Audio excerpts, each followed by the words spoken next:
Hello everyone, welcome to the GS Prakamya. GS Prakamya में आपका स्वागत है।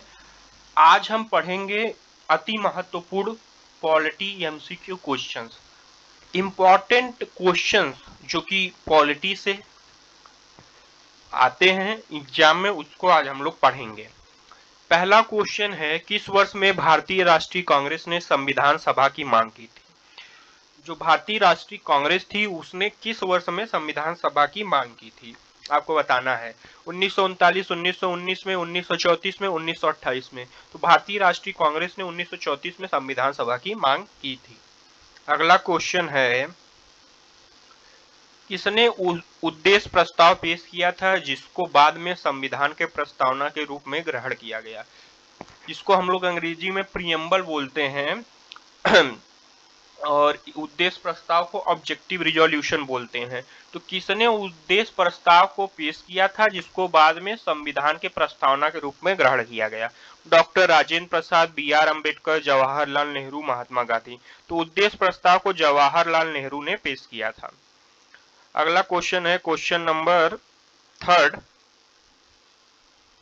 पंडित जवाहरलाल नेहरू ने उद्देश्य प्रस्ताव कब पेश किया था? अच्छा हाँ, अब ये बताना कि उद्देश्य प्रस्ताव पंडित जवाहरलाल नेहरू ने कब पेश किया था? 14 नवंबर 1946 को, 13 दिसंबर 1946 को, 15 अगस्त 1947 को, 26 नवंबर 1946 को। तो इन चारों में से पंडित जवाहरलाल नेहरू ने उद्देश्य प्रस्ताव कब पेश किया था? उन्होंने 13 दिसंबर 1946 को उद्देश्य प्रस्ताव संविधान सभा में पेश किया था। फिर अगला क्वेश्चन है, सॉरी एक मिनट रुकिए।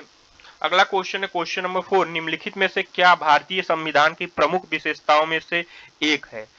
आपको बताना है कि भारतीय संविधान के प्रमुख विशेषताओं में से निम्नलिखित में से कौन सा कथन सही है? निरंकुश सरकार, आश्रित न्यायपालिका, गैर धर्मनिरपेक्ष या संघवाद? तो संघवाद जो है वह एक भारतीय संविधान की विशेषता है। अगला क्वेश्चन है क्वेश्चन नंबर 5, भारत में पहले संविधान, पहले नहीं होगा यहाँ पहला होगा, पहला संविधान सभा का चुनाव कब हुआ था? भारत में पहला संविधान सभा का चुनाव कब हुआ था? 1948 में, 1946 में, 1949 में या 1947 में? तो पहला जो संविधान सभा का चुनाव था वो 1946 में हुआ था। अगला क्वेश्चन है क्वेश्चन नंबर 6,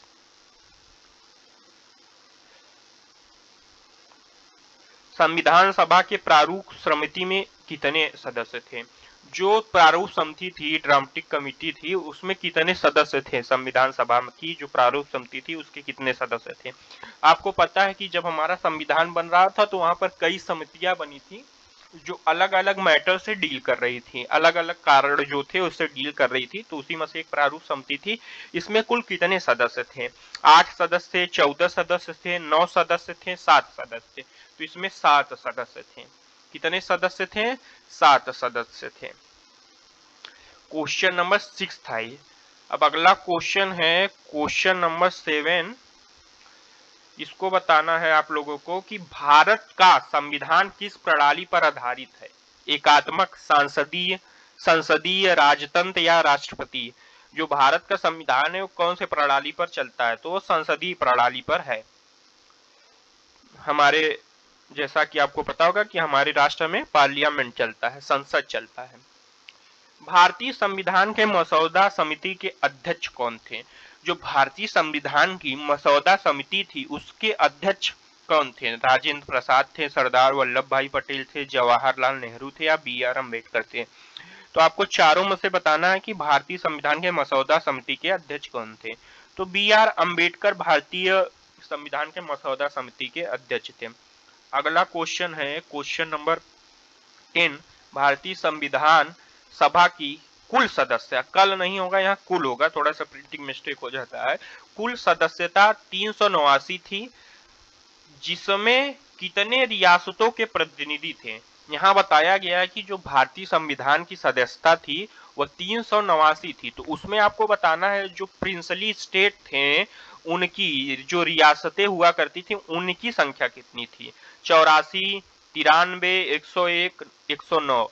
तो वह 93 रियासतें इसमें थी। कितनी रियासतें थी? 93, 93 रियासतें इसमें थी 93 प्रिंसली स्टेट थे। हमारे जो जितने सदस्य थे भारतीय संविधान के सभा में, उसमें से 93 जो थे वह प्रिंसली स्टेट थे। या अगला क्वेश्चन है, भारत के संविधान की कौन सी विशेषता देश में सरकार की एक से अधिक स्तरों का उल्लेख करती है? भारत की संविधान की ऐसी कौन सी विशेषता है जो देश में सरकार के एक से अधिक स्तरों का उल्लेख करती है? मतलब एक ही गवर्नमेंट यहाँ पर नहीं है। जैसे यहाँ हमारे भारत में सेंट्रल गवर्नमेंट है, स्टेट गवर्नमेंट है, लोकल लेवल पर ग्राम प्रधान है, ब्लॉक प्रमुख है, या ब्लॉक लेवल पर। तो ये आपको बताना है कि इसमें से कौन सी एक विशेषता है जो अधिक स्तरों का उल्लेख करती है।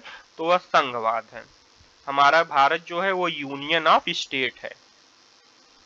अगला क्वेश्चन है क्वेश्चन नंबर 12, भारत के संविधान द्वारा किस प्रकार की नागरिकता प्रदान की जाती है?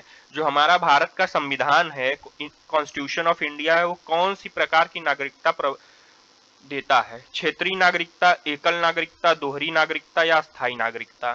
तो ये एकल नागरिकता का प्रावधान हमारे भारतीय संविधान में है। अगला क्वेश्चन है क्वेश्चन नंबर 13, निम्नलिखित में से किसने भारतीय संविधान सभा को अर्धसंघीय बताया है? किसने भारतीय संविधान को अर्धसंघीय बताया है? एम.बी. पायली, गुरनार मेंडल, ए.बी. डायसी या के.सी. बेयर? चारों में से किसने भारतीय संविधान को अर्धसंघीय बताया? तो भारतीय संविधान को अर्धसंघीय के.सी. बेयर ने बताया है। क्वेश्चन नंबर 14 है, अगला क्वेश्चन 14 है, किसी राज्य के राज्यपाल की नियुक्ति के लिए भारत के संविधान द्वारा निर्धारित आयु क्या है? इस क्वेश्चन में पूछ रहा है कि किसी राज्य में अगर आप राज्यपाल बनते हैं तो भारतीय संविधान द्वारा निर्धारित आयु जो तय की गई है वह कितनी है? 21 साल, 25 साल, 35 साल, 30 साल। तो 35 साल भारतीय संविधान द्वारा राज्यपाल बनने की आयु तय की गई है। अगला क्वेश्चन है क्वेश्चन नंबर 15, निम्नलिखित में से किसने भारतीय संविधान की प्रस्तावना प्रियम्बल ऑफ कॉन्स्टिट्यूशन को भारतीय संविधान की राजनीतिक कुंडली के रूप में वर्णित किया है? आपको बताना इन चारों में से किसने भारतीय संविधान की प्रस्तावना को भारतीय संविधान की राजनीतिक कुंडली भी कहा है। एन.ए. पालखीवाला, कन्हैयालाल, मणिकलाल मुंशी, ठाकुरदास भार्गव या भीमराव अंबेडकर? तो इन चारों में से किसने भारतीय संविधान की प्रस्तावना को भारतीय संविधान की राजनीतिक कुंडली कहा है? तो कन्हैयालाल, मणिकलाल मुंशी ने किया। अगर आपको वीडियो अच्छी लगी हो तो लाइक करें, सब्सक्राइब करें और ज्यादा से ज्यादा शेयर करें ताकि आपके फ्रेंड्स भी इस वीडियो का बेनिफिट ले पाए। और अपडेट के लिए जीएस प्रकाम्या को फॉलो करें ताकि और बेहतर कंटेंट हम जीएस में ला सके। Thank you everyone.